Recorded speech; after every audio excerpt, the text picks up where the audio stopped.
Hello everyone and welcome back to the channel, and we are back for some more predictions. It is prediction time once again. As a matter of fact, it's going to be kind of a big weekend for that because we have two pay-per-views, but with this one I'm going to be focusing on WWE King and Queen of the Ring.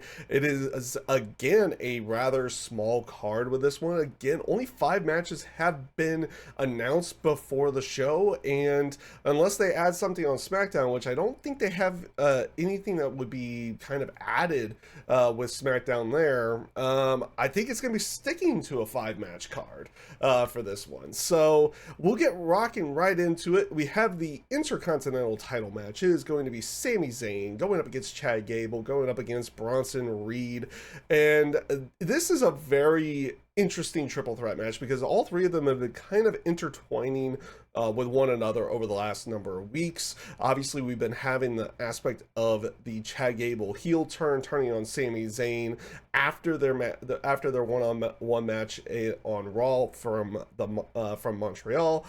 Bronson Reed has been almost kind of caught in the middle with both of these because he wants that Intercontinental title, but either Sami Zayn interferes in his match against Chad Gable, or Chad Gable interferes in his match with Sami Zayn. So he can't he's kind of caught in the middle of all this.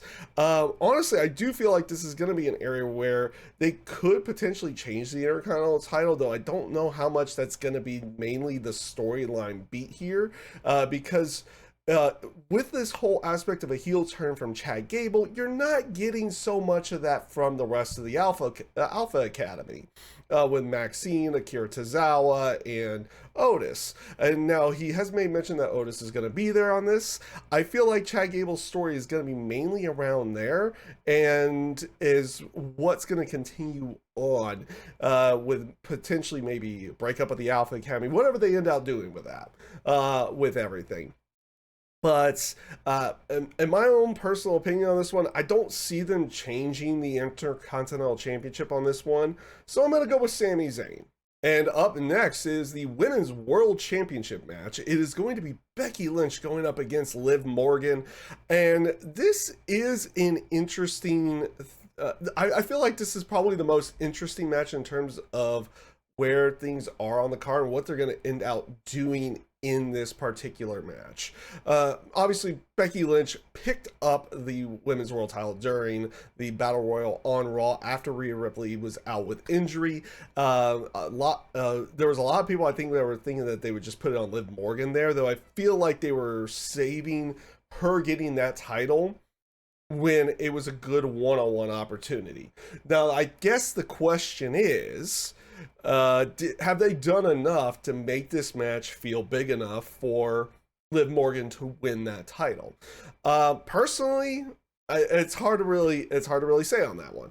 I'm not necessarily certain on certain aspects of what has been going on between the two of them. I hear a lot of people that had a lot of praise for the promo on Monday from both Liv and Becky. I won't say it was bad, but I didn't really think it was all that great on that particular side of it.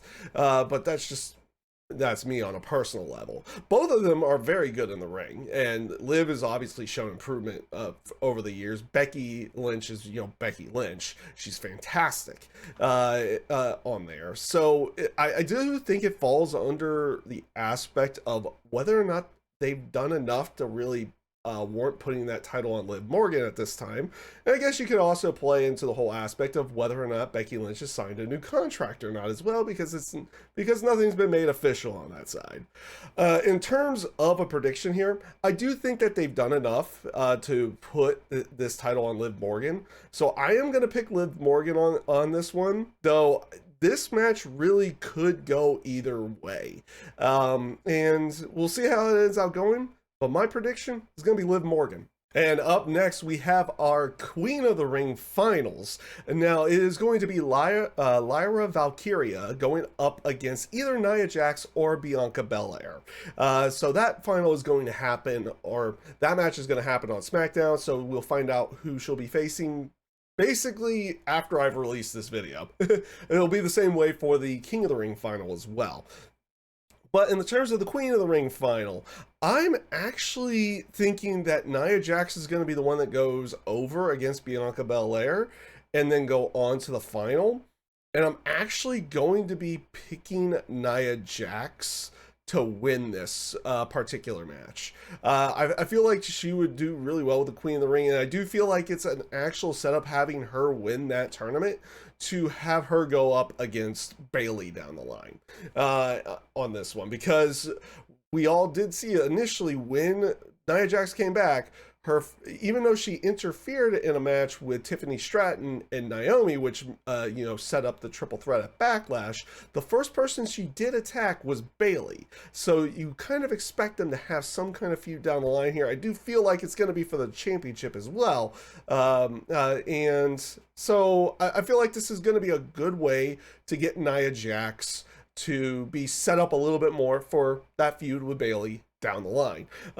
In terms of everything with the Queen of the Ring tournament, I think it's been a lot of fun with the Queen of the Ring tournament. They've been putting on much better matches than the last time that they did it with the Queen's Crown tournament when they initially did that. I do feel like that match quality has definitely been there. Seeing Lyra Valkyria, get almost an instantaneous push as well to go to the final in this one, I think is a nice way of introducing her to the actual main roster as well. And it does seem like the crowd, they don't necessarily, they're not necessarily going crazy at the beginning of matches, but they're usually picking up and gathering steam throughout the match, and they're usually getting into those matches a little bit later on with Lyra, again, her just coming into the main roster side. On the SmackDown side, I think it's been pretty decent as well. Nia Jax has, shown great improvements since coming back into the WWE with everything. So I just feel like she's going to be a good pick for this one. And up next, we have the King of the Ring final. It's going to be Gunther going up against either Randy Orton or Tama Tonga. And honestly, and again, as mentioned before, this match is Randy Orton versus Tama Tonga is going to happen on SmackDown, and then we find out who fights Gunther the next night for the King of the Ring final. I do think it's going to be Randy Orton that does go forward on this one. I do feel like maybe in the both of the finals they're going to go with that babyface versus heel dynamic. So a Randy Orton Gunther match would be a very interesting one to see. Honestly, another interesting one would be a Gunther versus Tama Tonga match as well, but I don't necessarily see that being the case in this particular side of it. So we'll definitely see how that ends out playing out. Now, in terms of picking a winner for this one, I am actually going to go with Gunther. Gunther is going to be my pick to win the King of the Ring, and it's going to probably end up being a pretty good match. Usually a Gunther match is pretty good for all intents and purposes. And honestly, again, much like the Queen of the Ring tournaments, the King of the Ring tournament has been going really well as well. The matches on Raw have been honestly fantastic, and you've gotten some really good ones over on SmackDown as well. You had the Randy Orton versus AJ Styles match at the beginning, which I personally thought was really good. You've seen what LA Knight has been doing as well through there. I thought their match with Tama Tonga and LA Knight was a pretty decent match, but over on the Raw side, you've been having some fantastic matches. The first round match with Ilya Dragunov and Ricochet was a phenomenal one. Sheamus versus Gunther was great. Jey Uso versus Ilya was also a great match. And honestly, Kofi Kingston versus Gunther was a really good match to go along with it. And the match with Jey Uso and Gunther was another really good one as well. I do like the aspect that Gunther's been picking up the victories via submission in every way. He basically has done either a Boston Crab, a single leg Boston Crab, or he did make Jey Uso pass out on Raw on Monday.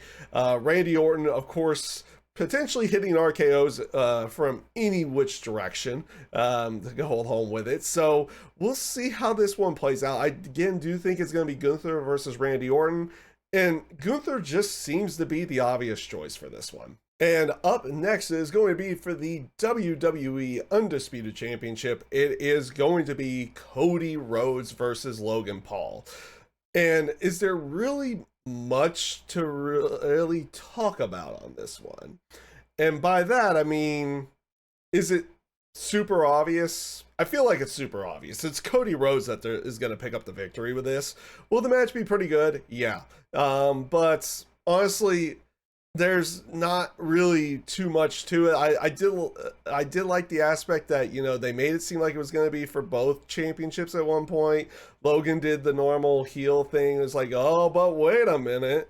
But it's only for your title, not for mine. But honestly, I think that makes the conclusion just even more obvious in this one. So I'm going to go with Cody Rhodes. I think it's going to probably be a pretty good match. But honestly, yeah, not much more I can really say with it. Now that is, again, it was a 5-match card, so there's not too much more to really go with it. That is all the matches there. If you did like the video, feel free to like and subscribe to the channel if you so, or you know, like the video, subscribe to the channel if you so wish. If you and also down in the comments, let me know what your predictions for the show are going to be. And with that being said, I hope you all take care, stay safe, stay healthy, and have a great rest of your day.